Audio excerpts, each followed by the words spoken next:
Hello बच्चों।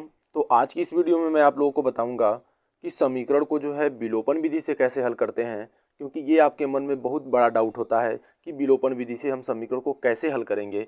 तो चलिए हम लोग ये हमारे पास दो समीकरण इनको हल करके देखते हैं। उससे पहले मैं आप लोगों को थोड़ा विलोपन के बारे में बता देता हूँ। तो विलोपन का मतलब होता है बच्चों, जैसा कि ये नाम से ही पता चल रहा है कि विलोपन का मतलब विलुप्त कर देना या ख़त्म कर देना होता है। तो जैसे अगर हमारे पास दो संख्याएं हैं 2x और 2x, ठीक है, अगर इनको हम घटा देते हैं तो बच्चों ये क्या होगा, ये कट जाएंगी, ख़त्म हो जाएंगी एक तरह से। ऐसे ही हमारे पास एक संख्या है 5y, इसको हम घटा देते हैं तो ये भी क्या होगी, घट करके हमारी ख़त्म हो गई। लेकिन इसके लिए क्या शर्त है, पहली शर्त तो ये है कि ये गुणांक जो है ना बराबर होना चाहिए। देखिए इसका गुणांक बराबर है और ये माइनस में है और ये प्लस में है, यानी कि प्लस माइनस में होने चाहिए और गुणांक बराबर होने चाहिए। ये इसकी कंडीशन है, तभी जो है विलोपन संभव है। तो चलिए हम लोग सवाल की तरफ बढ़ते हैं।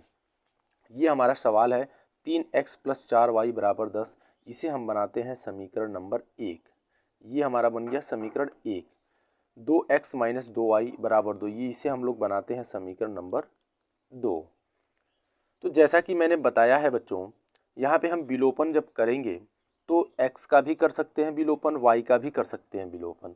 लेकिन इसमें हमने क्या शर्त रखी है कि विलोपन जब हम लोग करेंगे तो उसके लिए हमें अगर x का विलोपन करना है तो x का गुणांक बराबर होना चाहिए, और अगर y का विलोपन करना है तो y के जो गुणांक है वो बराबर होने चाहिए।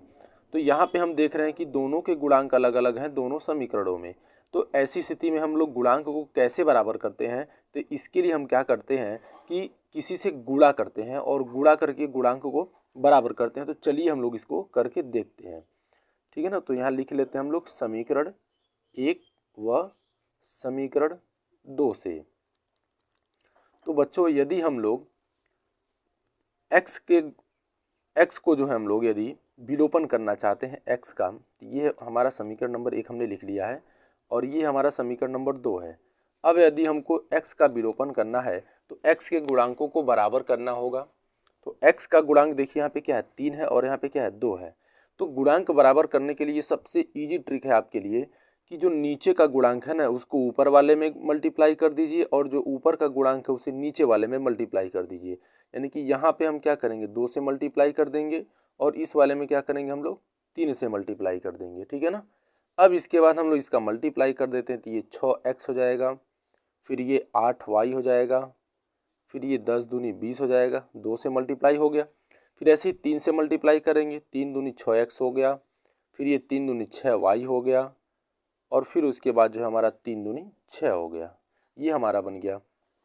अब आगे हमको क्या करना है, x का विलोपन करना है। तो जब x का विलोपन करना है तो हमने दूसरी कंडीशन बताई थी कि पहली तो ये होनी चाहिए कि गुणांक बराबर, तो हमने गुणांक को बराबर कर लिया। दूसरी कंडीशन ये बताए थे हमने कि दोनों जो है ना प्लस माइनस में होने चाहिए, ठीक है, दोनों सेम चिन्ह में नहीं होने चाहिए, एक प्लस में और एक माइनस में होना चाहिए। तो यहाँ पे हम क्या देख रहे हैं कि ये दोनों प्लस में है, दोनों प्लस में है।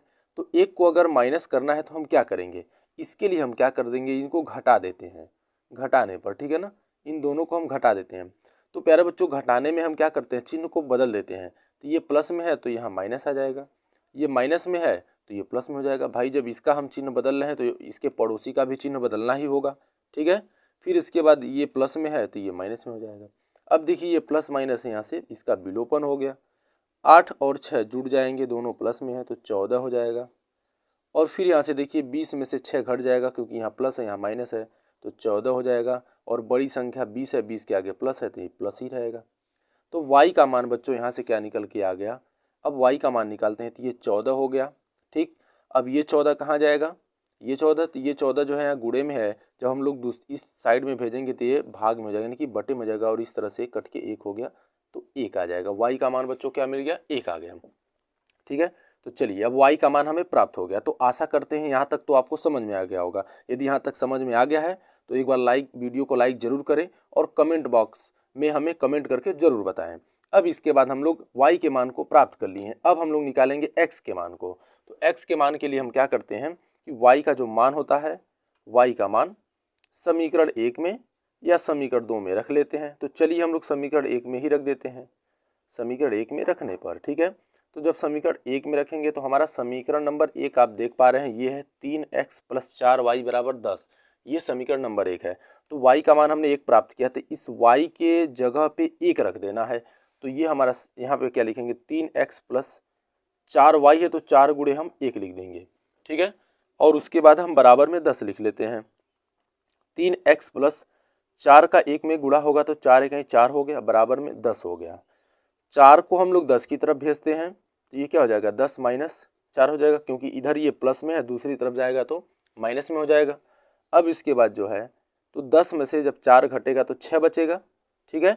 अब उसके बाद x बराबर क्या लिखेंगे हम लोग, ये जो x का गुणांक 3 है ये अभी गुणा में है, जब 6 की तरफ जाएगा तो भाग में हो जाएगा, यानी कि बटे में हो जाएगा, 3 दूनी 6। तो यहाँ से x का भी मान निकल गया, यानी कि x का मान हमने 2 निकाला और y का मान 1 निकाला। तो ये हमारा विलोपन विधि से समीकरण का हल हो गया।